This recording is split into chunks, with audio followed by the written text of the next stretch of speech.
ఏ తెలుగు ఛానల్‌కి స్వాగతం అండి. నేను మీ కృష్ణ చైతన్య మండేల. మొదటిగా మీరు విద్యార్థులైనా, ఉద్యోగస్తులైనా ఖచ్చితంగా మన ఏ తెలుగుకి సంబంధించిన న్యూస్ అప్డేట్స్‌ని ఖచ్చితంగా ఫాలో అవ్వండి. మీకు ప్రపంచవ్యాప్తంగా జరుగుతున్న ఏ అప్డేట్స్ అయితే ఈ వీడియోలో లభిస్తాయి. ఫస్ట్ అప్డేట్ చూసుకున్నట్లయితే ఆంధ్రప్రదేశ్ ముఖ్యమంత్రి అయిన నారా చంద్రబాబు నాయుడు గారు తాజాగా ఒక ఇన్ఫర్మేషన్ అయితే చెప్పారనమాట. గూగుల్ కంపెనీ వాళ్ళు తమ మేజర్ డేటా సెంటర్ ని విశాఖపట్నంలో అయితే ఏర్పాటు చేయబోతున్నారు. దీనికోసం ఏపీ గవర్నమెంట్ 2024 సంవత్సరం డిసెంబర్ లో ఒక MOU కూడా సైన్ చేసుకున్నారని చెప్పి ఇన్ఫర్మేషన్ అయితే పాస్ చేశారన్నమాట. ఈ డేటా సెంటర్ నథింగ్ బట్ ఏంటంటే ఏ డేటా సెంటర్ అన్నమాట. ఇప్పుడు విపరీతంగా ఏ సంబంధించిన యూసేజ్ పెరుగుతూ వస్తుంది. అంటే ఇప్పుడు చాట్ బోర్డ్స్ కానివ్వండి, లేకపోతే ఏ మోడల్స్ కానివ్వండి, లేకపోతే text image, text video models work కావాలంటే ఖచ్చితంగా మనకి డేటా సెంటర్స్ అవసరం అనమాట. ఈ డేటా సెంటర్స్ అనేవి గూగుల్ కంపెనీ వాళ్ళు విశాఖపట్నంతో ఏర్పాటు చేయబోతున్నారు. ఏ తెలుగు ఛానల్ 30 రోజుల క్రాష్ కోర్స్ మే 1వ తారీఖు నుంచి స్టార్ట్ అవుతుంది. ఈ కోర్సులో ఆర్టిఫిషియల్ ఇంటెలిజెన్స్ బేసిక్స్ నేర్పిస్తాం. 10th class, intermediate, BTech, degree students ఎవరైనా సరే ఈ కోర్సులో జాయిన్ అవ్వచ్చు.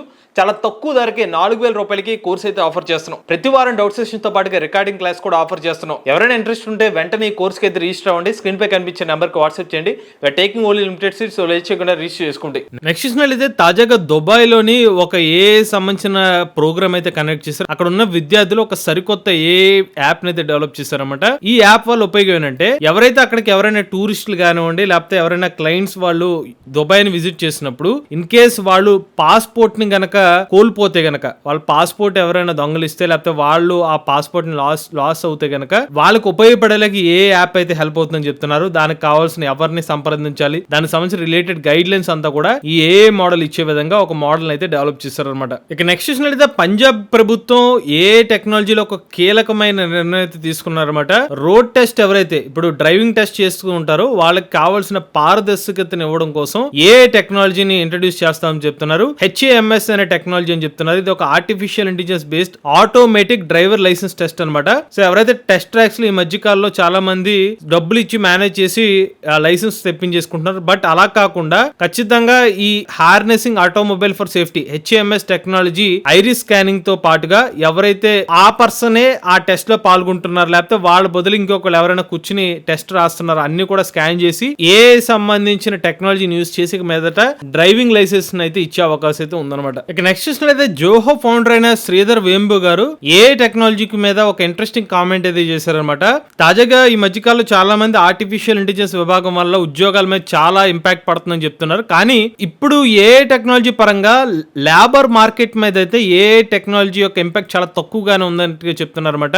ఏ సంబంధించిన మోడల్స్ డిప్లాయ్ చేయాలంటే ఇన్వెస్ట్మెంట్ అయితే ఎక్కువ అవసరం అవుతుంది. వర్క్ ఫోర్స్ రిటైనింగ్ కూడా ఇంపాక్ట్ క్రియేషన్ లో భాగంగా హెల్ప్ అవుతుందని అయితే ఈయన అభిప్రాయపడ్డారు అనమాట. చాలా వరకు ఏ టెక్నాలజీ పరంగా ఎగ్జాగరేట్ చేస్తున్నారు. సో కొంతమేరకి ఎఫెక్ట్ ఉండొచ్చు కానీ బట్ స్మాల్ లేబర్ మార్కెట్ సంబంధించిన ఎఫెక్ట్ అనేది తక్కువగానే ఉంటుందని ఈయనైతే అభిప్రాయపడ్డారు. నెక్స్ట్ చూసినట్లయితే విజయ్ దేవరకొండ గారి కింగ్డమ్ సినిమా సంబంధించిన ఫస్ట్ సింగిల్ ప్రోమో ఏప్రిల్ 30 తారీఖున అయితే విడుదల చేయబోతున్నారు. బట్ దీని గురించి ఏ న్యూస్ లో ఎందుకు చెప్తున్నాం అంటే ఇప్పటికే ఈ సినిమా సంబంధించిన ఏ రిలేటెడ్ సంబంధించిన థిమాటిక్ వీడియోని అయితే వీళ్ళు రిలీజ్ చేశారన్నమాట సౌండ్ ట్రాక్ కోసం. ఇది ఫస్ట్ సినిమా అన్నమాట మన సౌత్ ఇండియన్ సినిమాలో ఒక కంప్లీట్ గా సౌండ్ ట్రాక్ ఏదైతే ఉందో దానికి సంబంధించిన థిమాటిక్ వీడియో ఏ టెక్నాలజీని యూజ్ చేసి చేయడం అనమాట. అందుకనే దీని గురించి అయితే న్యూస్ లో చెప్తున్నాను. నెక్స్ట్ చూసినట్లయితే క్లౌడ్ కేర్ కంపెనీ వాళ్ళు ప్రపంచంలోనే అతిపెద్ద ఏ ప్రొఫెషనల్స్ ఉన్న హెల్త్ కేర్ ఏ సెంటర్ కింద మారుతుంది అనమాట. ఏకంగా 500 ఏ ప్రొఫెషనల్స్ ఈ కంపెనీలు అయితే పనిచేస్తున్నారు. అంటే మనకి 50 పైగా ఏ engineers, data scientists, health care domain experts వీళ్ళందరూ కలిసి ఏ రిలేటెడ్ సంబంధించిన ప్రొఫెషనల్స్ అయితే వీళ్ళు తయారు చేస్తున్నారు అనమాట. ముఖ్యంగా వీళ్ళు ఎందుకని ఆర్టిఫిషియల్ ఇంటెలిజెన్స్ సంబంధించిన ప్రొఫెషనల్స్ ని యూజ్ చేస్తున్నారంటే రాబోయే రోజుల్లో ఈ ఆటోమేషన్ ఖచ్చితంగా జరుగుతుంది కాబట్టి ఎమర్జెన్సీ సిచ్యువేషన్ కానివ్వండి, వర్క్ ఫోర్స్ మీద ఎక్కువగా ఒత్తిడి పడకుండా ఉండడం కోసం ఈ ఏ సంబంధించిన ఇంజనీర్స్ కానివ్వండి, ఏ ప్రొఫెషనల్స్ ని వీళ్ళ కంపెనీలో హైర్ చేసినట్టుగా మనకు అర్థమవుతుంది. Next ISAS India Singapore future forum దగ్గర ఇండియా మరియు సింగపూర్ కంపెనీ వాళ్ళు అయితే ఒక కొలాబరేషన్ కింద ఫామ్ అయ్యారు అనమాట. ఎందుకంటే ఇరు దేశ ప్రభుత్వాలు అయితే ఆర్టిఫిషియల్ ఇంటెలిజెన్స్ టెక్నాలజీని ఇచ్చి పుచ్చుకోవడం కోసం ఈ భాగస్వామ్యంలో పాల్గొన్నట్టుగా తెలుస్తుంది అనమాట. సో ముఖ్యంగా ఆర్టిఫిషియల్ ఇంటెలిజెన్స్ సంబంధించిన రీసెర్చ్ వర్క్ కానివ్వండి, లేకపోతే మనకి డిఫరెంట్ డొమైన్స్ లో ఏ మిషన్ టార్గెట్ చేసి హార్డ్వేర్ రీసెర్చ్ మరియు డేటా ఇన్ఫ్రాస్ట్రక్చర్ అయితే మనకి సింగపూర్ కంపెనీ వాళ్ళు అయితే భారతదేశంలో ఇన్వెస్ట్ చేయడానికి ముందుకు రావడం జరిగింది. నెక్స్ట్ చూసినట్లయితే దుబాయ్కి చెందిన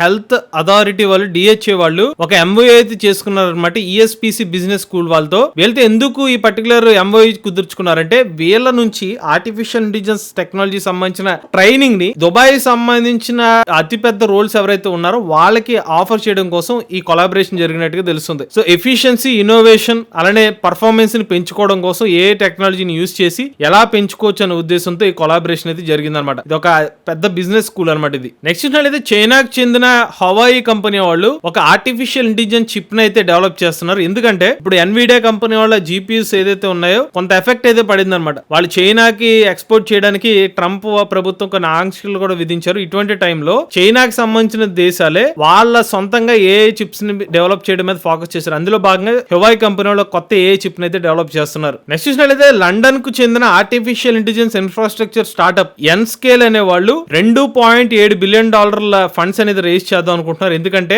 డేటా సెంటర్స్ అనేవి ఏర్పాటు చేద్దాం అనుకుంటున్నారు. సో ఈ డేటా సెంటర్స్ దేనికోసం అంటే ఇప్పుడు ఎన్విడియా సంబంధించిన చిప్స్ ని బాగా వాడుతున్నారు. బట్ ఆ చిప్స్ ని రన్ చేయాలంటే మనకి డేటా సెంటర్స్ అవసరం అవుతాయి అనమాట. అందుకనే ఈ డేటా సెంటర్స్ కోసం భారీగా అయితే ఇప్పుడు పెట్టుబడులు పెట్టడానికి సిద్ధమవుతున్నారు. $1.8 బిలియన్ ప్రైవేట్ క్రెడిట్ డీల్ అయితే వీళ్ళు ప్లాన్ చేస్తున్నారు. అలానే $900 మిలియన్ ప్రిఫర్డ్ ఈక్విటీ ద్వారా కూడా ఈ ఫండ్స్ ని రేస్ చేద్దాం ప్లాన్ లో ఉన్నారు అనమాట. నెక్స్ట్ చూసినట్లయితే గూగుల్ కంపెనీ వాళ్ళు ఆర్టిఫిషియల్ ఇంటెలిజెన్స్ టెక్నాలజీని ఉపయోగించి యూట్యూబ్ లో వీడియోస్ యొక్క ఓవర్ వ్యూ ని డిస్ప్లే చేయడానికి ప్లాన్ చేస్తున్నారు అనమాట. ఉదాహరణకి ఎవరైనా యూట్యూబ్ లో ఏదైనా సెర్చ్ చేసి ఏదైనా వీడియోని చూస్తున్నారు అనుకోండి, దాని యొక్క హైలైట్ క్లిప్స్ మనకి డిస్ప్లే చేస్తున్నారు కదా, దాని యొక్క ఇన్ఫర్మేషన్ ఒక సెర్చ్ క్వైరీ చేస్తున్నప్పుడు ఈ పర్టికులర్ వీడియో యొక్క సారాంశం ఏంటి అనేది పైన డిస్ప్లే చేస్తారన్నమాట. అంటే ఇప్పుడు టెక్స్ట్ బేస్ ఏ ఓవర్ వ్యూ లాగా ఈ గూగుల్ కంపెనీ వాళ్ళు ఈ వీడియోస్ కూడా యూజ్ చేయబోతున్నారు. నెక్స్ట్ ఏంటంటే ఫిలిప్పీన్ దేశం వాళ్ళు తమ మొట్టమొదటి GPU పవర్డ్ ఏ హైపర్ స్కేల్ డేటా సెంటర్ అయితే ప్రారంభించారు అనమాట.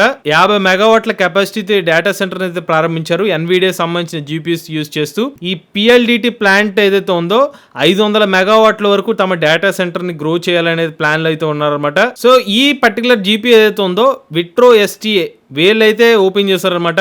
ఈ దేశం యొక్క మొట్టమొదటి హైపర్ స్కేల్ డేటా సెంటర్ ని వీళ్ళే బిల్డ్ చేసామని చెప్తున్నారు. సో ఒకసారి అయితే మీరు గమనించండి, రాబోయే రోజుల్లో ఈ డేటా సెంటర్స్ అనేది పెద్ద బిజినెస్ అవకాశం ఉంది. ఇక చివరి అప్డేట్ చూసుకున్నట్లయితే UAE దేశం వాళ్ళు ప్రపంచపు మొట్టమొదటి లెజిస్లేటివ్ సిస్టమ్ అయితే తీసుకొస్తున్నారన్నమాట. దీనికోసం డ్రాఫ్ట్ ని కూడా సిద్ధం చేశారు. అంటే ఈ ప్రభుత్వం రిలేటెడ్ ఏమైనా రూల్స్ లాంటివి కానీ ఏమైనా పాటించాల్సిన అమెండ్మెంట్స్ లాంటివి న్యూస్ చేసి చేయబోతున్నారు.